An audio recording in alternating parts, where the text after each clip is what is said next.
Assalamualaikum warahmatullahi wabarakatuh. Alhamdulillahi rabbil alamin.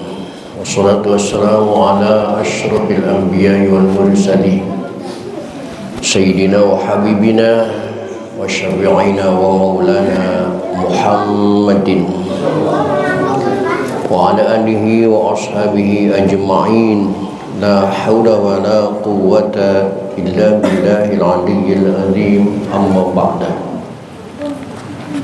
Qad qala ta'ala fi ayatihil karim. A'udzu billahi minasyaitonir rajim. Bismillahirrahmanirrahim. Wa ma khalaqtul jinna wal insa illa liya'budun. Shadaqallahul azim.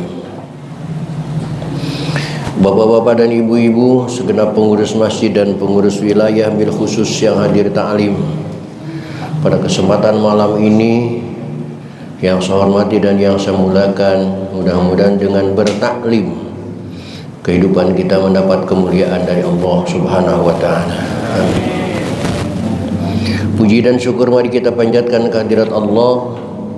Shalawat serta salam mari kita terus sanjungkan kehadiran Rasulullah Muhammad sallallahu alaihi wa alihi wasallam. Hadirin rahimakumullah. Kajian kita pada malam ini melanjutkan metodologi fikih dengan kitab Fathul Qarib atau dengan yang tayang di layar, yaitu kitab Tausyekh sebagai syarahnya. Yang malam ini di kitab yang Bapak pegang, yaitu di halaman 154. Di halaman 154 baris keempat dari bawah, di akhir barisan ada kalimat wasani. Wasani niyatul jam'i. Silakan dicari dan diperhatikan, dan kita buka saja taklim ini dengan sama-sama membaca Ummul Quran surah Fatihah. Seraya berharap kepada Allah Subhanahu wa taala, semoga dengan membaca Al-Fatihah Allah berkenan mengampuni dosa dan kesalahan yang pernah kita lakukan di masa lalu. Amin. Terutama untuk kedua orang tua kita, keluarga kita, saudara-saudara kita muslimin dan muslimat yang sebagian besar mereka sudah ada di alam barzakh.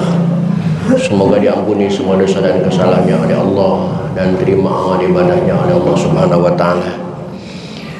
Dan bagi kita yang masih hidup dengan niat akan selalu hadir di majlis taklim, semoga Allah berikan panjang umur, sehat walafiat, murah rezeki, hasil semua maksud dan tujuan guna untuk bekal ibadah kita kepada Allah Subhanahu wa taala. Terutama Al-Fatihah ini juga kita mohonkan kepada Allah Subhanahu wa taala untuk saudara-saudara kita yang sedang mempertahankan kehidupan di Palestina.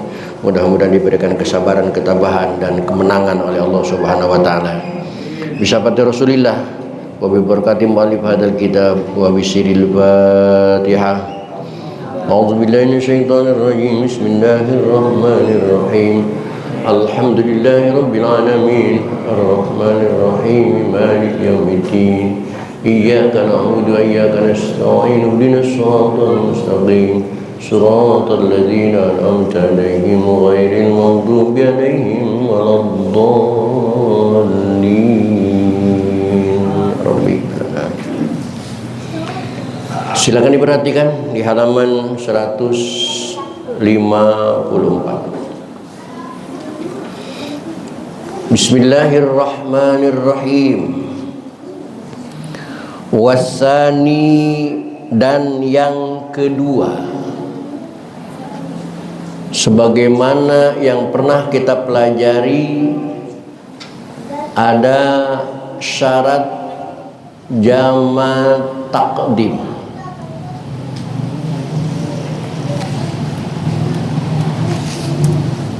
Syarat jamak takdim, lihat di baris kedua di halaman tersebut, halaman 152, ada kalimat wasyurutu jam'i taqdimi salasa. Syarat menjamak takdim ada 3. Satu di antaranya sudah kita bahas adalah melaksanakan sholatnya harus sholat yang awal dulu, sholat zuhur dulu, baru sholat asar. Kalau antara maghrib dan isya, sholatnya harus maghrib dulu, baru sholat isya. Itu jamak taqdim. Yang kedua sekarang ini adalah niatul jam'i. Kita harus meniat menjama, mengumpulkan dua sholat yang dilaksanakan dalam satu kali sholat. Niatnya itu awal sholatil ula, di awal sholat yang pertama. Begitu kita melaksanakan sholat dohor, dalam usolli sholat dohor itu, dalam takbiratul ihram sholat dohor itu harus sudah disertakan niat jama takdim. Seperti yang sudah saya sampaikan di sini, yang sudah saya catat sini, nggak tahu di sini masih ada lembarannya atau enggak di masjid. Di sini jelas. Usalli fardhu zuhri, sejak aku sholat fardhu zuhur, rakaataini, dua rakaat, qasran majmu'an ma'asri, qasar jama dengan asar, adaan lillahi ta'ala. Sejak usollinya harus sudah usolli fardhu zuhri qasran majmu'an, dan begitu niatnya Allahu Akbar, maka terbaca di hati sejak ku sholat fardu dhuhur 2 rakaat, qasar jamak dengan asar, tunai karena Allah Ta'ala. Itu sejak dalam niatnya, niat sholat yang pertama itu harus sudah disertakan bahwa kita niat jamak qasar. Ini syarat yang kedua. Nah, mengikuti juga sholat asarnya. Selesai sholat dhuhur, kita masuk sholat asar, maka usalli fardul asri rakaataini qasran majmu'an ila zuhri adaan lillahi ta'ala.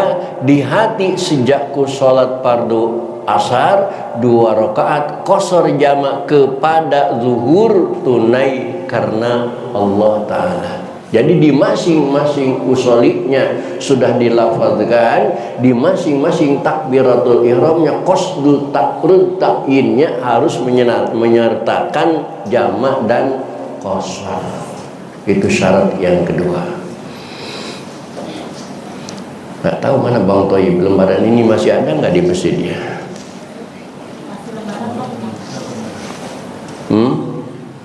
Masih ada nggak di masjid lembaran? Ada dibaca, cuman ada doang nggak dibaca-baca. Coba WA dari,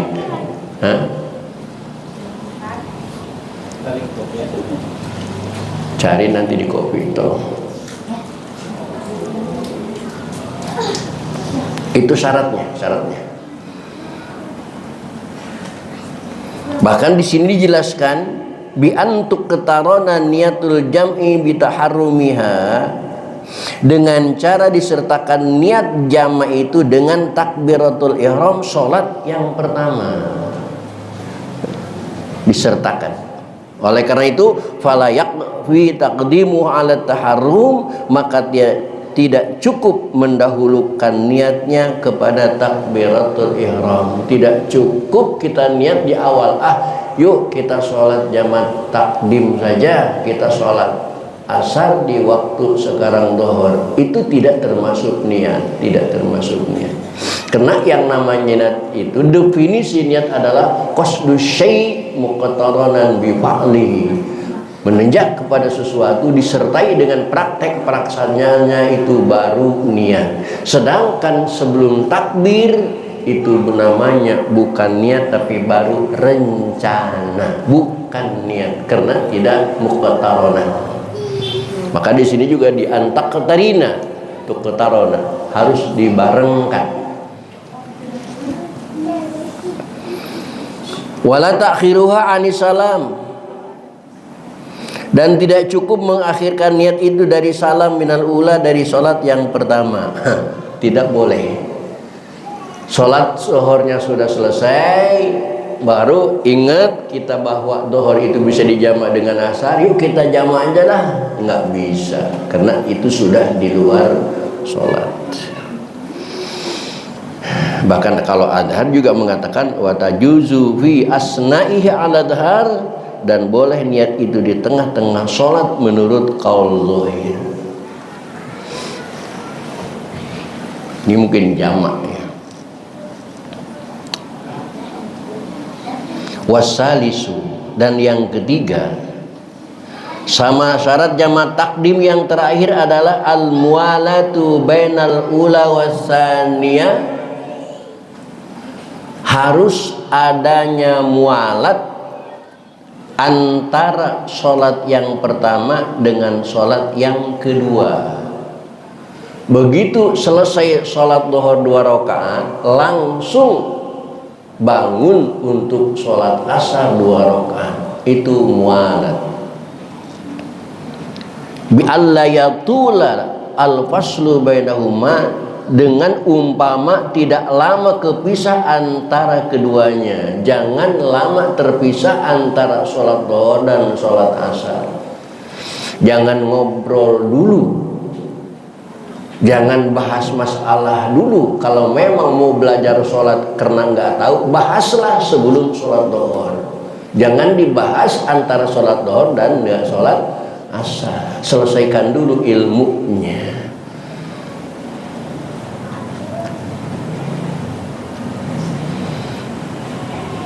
Nah, karena tidak ada jeda antara sholat yang pertama yakni duhur dengan asar, dalam hal ini lihat di layar, walihada, karena kasus tidak ada boleh pasol, tidak ada boleh terpisah jarak antara sholat duhur yang pertama dengan sholat asar yang kedua, maka turikatir rawatibu bainahuma, sholat rawatib harus ditinggalkan. Jangan ini di jalan sholatnya mau qashar, tapi habis sholat duhur melaksanakan rawatib dulu, sunnah muakkad dulu 2 rakaat. Ini orang kerajinan, ahli surga banget. Ketahuan sholat fardu juga disingkat, masih rawatib. Nggak ngerti masalah. Maka di sini dikatakan walihada, dan karena kasus ini turikatir rawatib, maka sholat sunnah rawatib harus ditinggalkan. Jangan ada rawatib.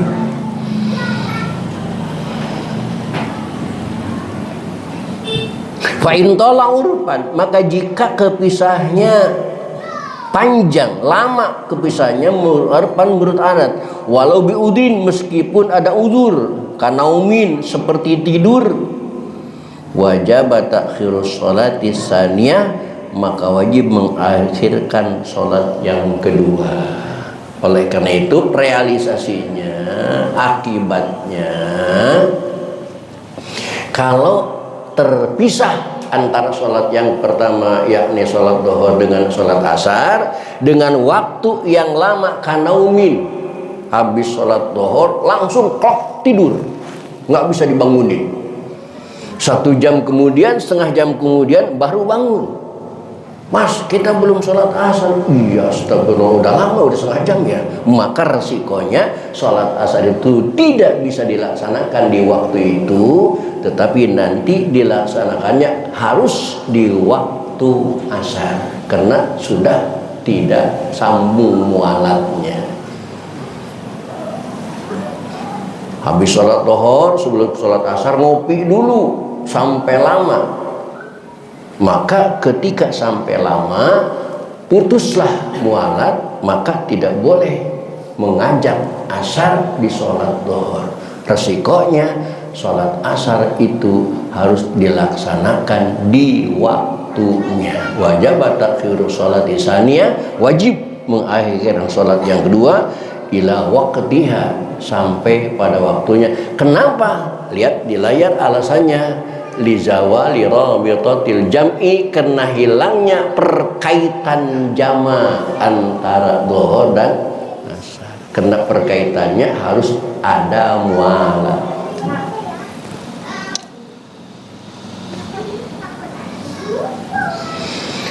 Wala yadurru fil mualati bainahuma faslun yasirun urfan, dan tidak madarat dalam narasi mualat berturut-turut bainahuma antara kedua sholat itu, faslun yasirun, oleh kepisah yang sedikit. Bagaimana kalau kepisahnya yang sedikit? Maka kalau terpisah yang sedikit antara sholat yang pertama dengan sholat yang kedua, itu tidak memutus mualat.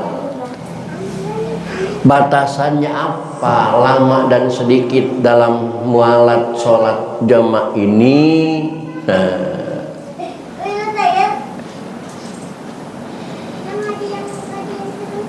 Lihat di layar, lihat di layar.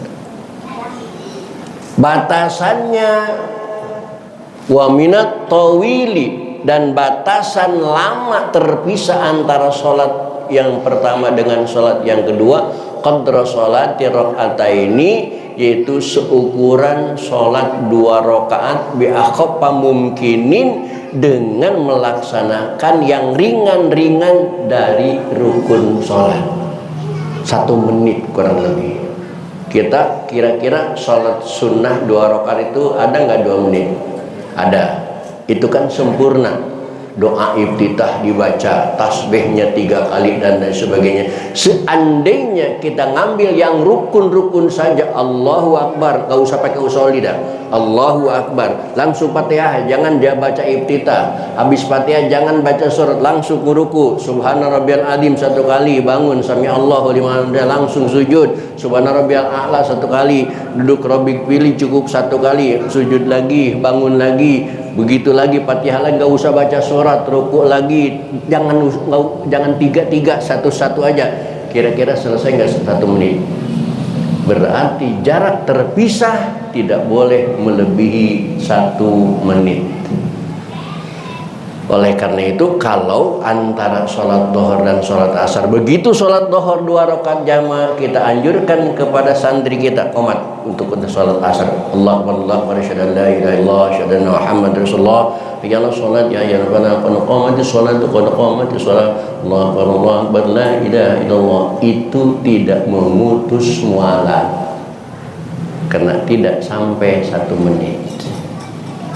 Maka dianjurkan qomat.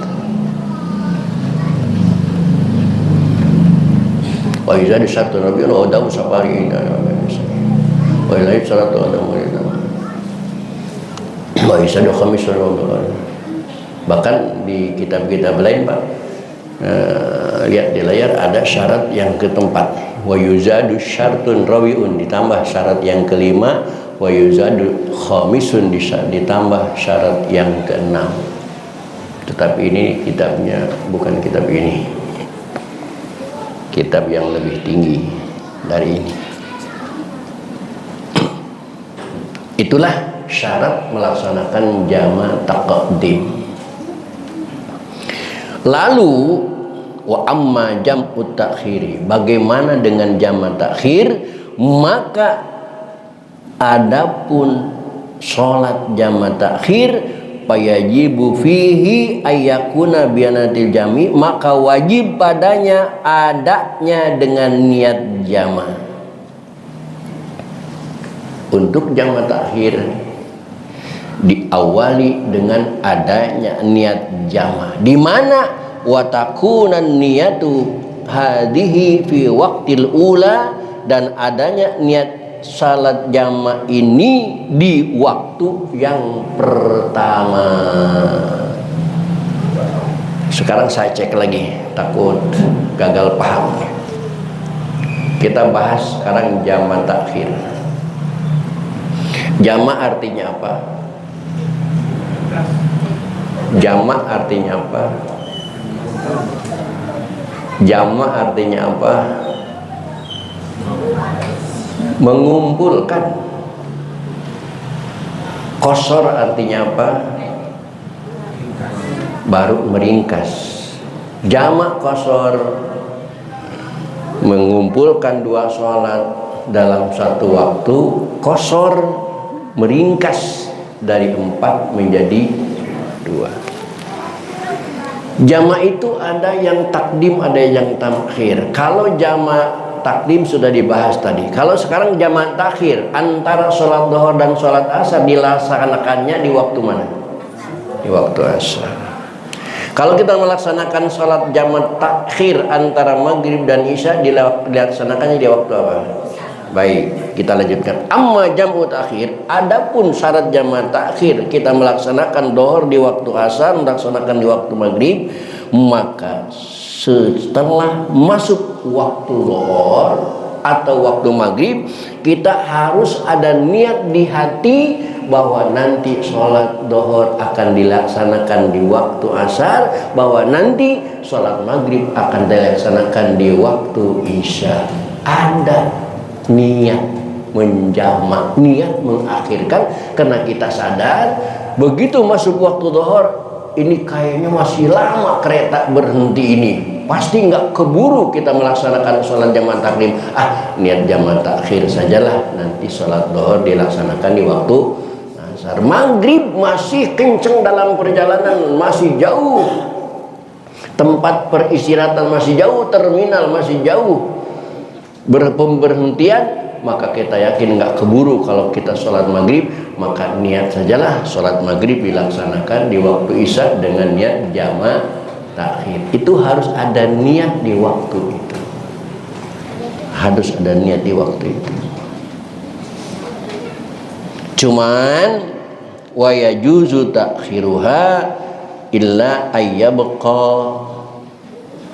minal waqtil ula zamanun, dan boleh mengakhirkan niat itu illa ayyabqa, sampai tinggal sisa min waqtil ula, dari waktu sholat yang pertama, zamanun, zaman, masa, waktu, lawi betu di atsfihi, jika kalau dimulai sholat itu padanya, kanat adaan, maka ada sholat itu sebagai sholat ada. Jika timbul pertanyaan, apakah niat jamak takhir itu harus ada di awal waktu atau di mana saja? Di sini dijelaskan niat jamak takhir itu boleh di awal waktu atau di tengah waktu, bahkan di akhir waktu.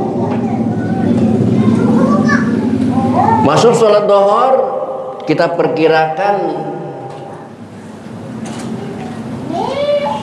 rest area sudah deket nih, kayaknya keburu sholat duhur. Masuk sholat duhur, kita lihat di map stasiun ini kayaknya sudah deket nih, kayaknya masuk waktu duhur, keburu waktu duhur. Sholat jamak takdim saja waktu duhur. Begitu ternyata dalam perjalanan, sesuai dengan fakta dan kenyataan, setelah hampir habis waktu duhur, setelah hampir habis waktu maghrib, ternyata stasiun masih jauh, ternyata rest area masih jauh, maka silakan di situ niat. Nggak keburu sholat duhur ini, niat jamak takhir sajalah. Silakan walaupun di waktu akhir, selama ada di waktu yang pertama, selama ada di waktu duhur atau di waktu asar, di waktu maghrib, silakan walaupun di akhir waktu. Batasannya apa? Lawi butuh di atsfihi kanat adaan, kalau kita laksanakan sholat itu saat itu, maka sholat itu pasti selesai dalam keadaan ada. Sekarang saya cek lagi, kira-kira kita sholat duhur itu berapa rakaat? Dalam 4 rakaat itu membutuhkan waktu berapa menit? 4 4 sampai 5 menit.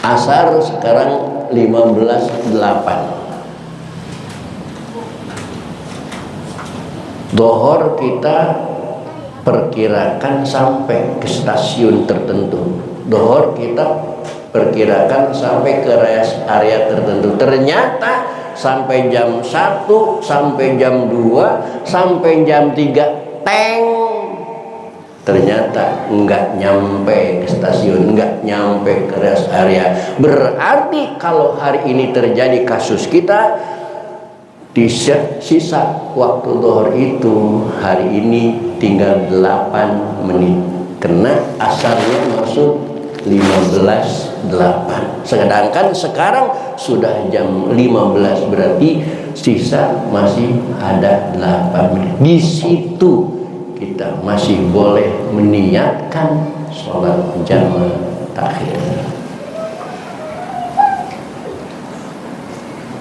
karena masih ada 8 menit. Apalagi alasan tadi 4 sampai 5 menit, bahkan masih tersisa 4 sampai 5 menit saja, itu masih boleh niat jamaah takhir.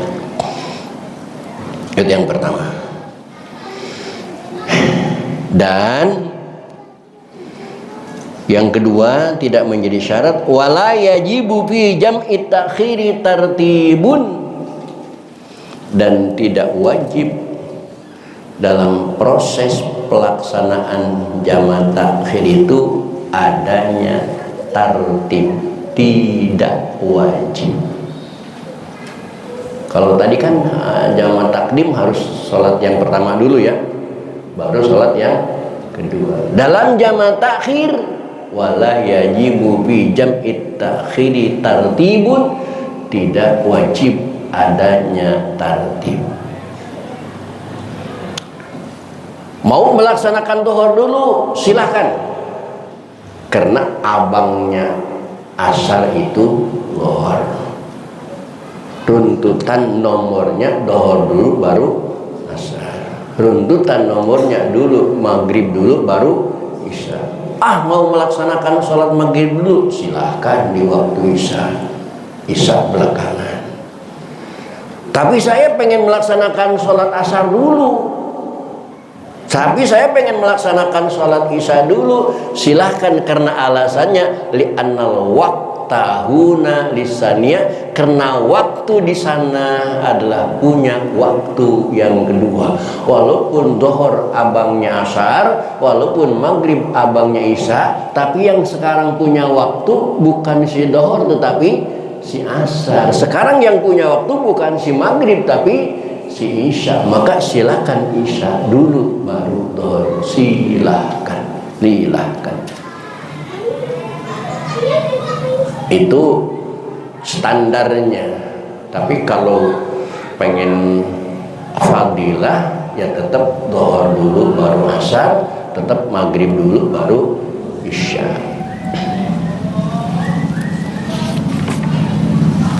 Wala mualatun, juga ini enak, dan tidak ada wajib mualat kalau jamaahnya jamaah takhir, tidak wajib mualat.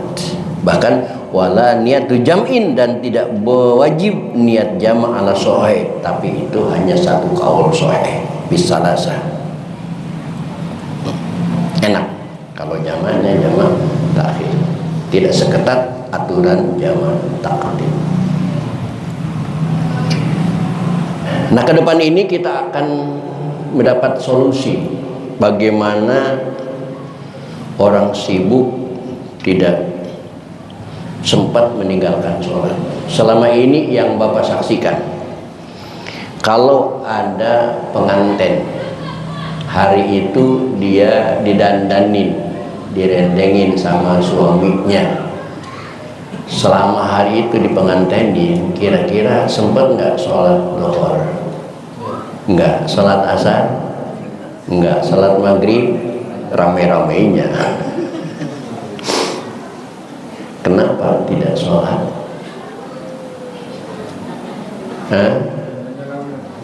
Kenapa? dandannya lama, modalnya gede. Yang tukang riasnya nggak mau rugi. Jam 10 diriasin, ditebelin bedaknya, jam 12 dilunturin. Habis itu dandanin lagi, berapa kilo bedaknya habisnya. Asar nanti mandiin lagi. Nanti habis asar dandanin lagi, rugi tukang riasnya. Maka tidak perlu merugikan tukang rias, tidak perlu merugikan diri sendiri, tidak perlu merugikan orang lain. Maka di sini ada dikatakan oleh ulama, wa yajuzu lil hadiri, boleh bagi orang yang hadir ada di rumah melaksanakan sholat jamaah. Sholat, silakan. Waktu pengantenan tidak perlu meninggalkan sholat. Caranya mudah, praktis. Begitu masuk waktu zuhur, pengantin suruh sholat zuhur jamaah dengan asar. Jam 1 didandanin, melayani tamu sampai jam 4, sampai jam 5, nggak usah mikirin asar. Kan udah jamaah takdim tadi. Masuk waktu maghrib, niatkan saja mau di jamaah takhir. Sholat maghrib nanti dilaksanakan di waktu isya. Jam berapa? Setelah selesainya tamu. Jam 3 kan selesai tamu. Masa sampai jam 3 masih ada kondangan? Kira-kira kondangan batasnya malam jam berapa? Jam 10. Jam 11 istirahat, jam 12 sholat jamaah takhir, laksanakan maghrib dan isya. Tidak ada sholat yang ketinggalan kalau kita sudah ngaji, walaupun waktu pengantenan. Dan karena kita belum ngaji, saya yakin ibu dan bapak dulu waktu dipengantenin tinggal sholat, terutama ibu-ibu. Kalau bapak-bapak nggak ada hubungannya dengan tukang rias, masa sama, bisa. Enggak ini. Nanti jelasnya siapa saja yang boleh kita akan lanjutkan pada pertemuan yang akan datang. Untuk malam ini cukup sampai ini. Assalamualaikum warahmatullahi wabarakatuh.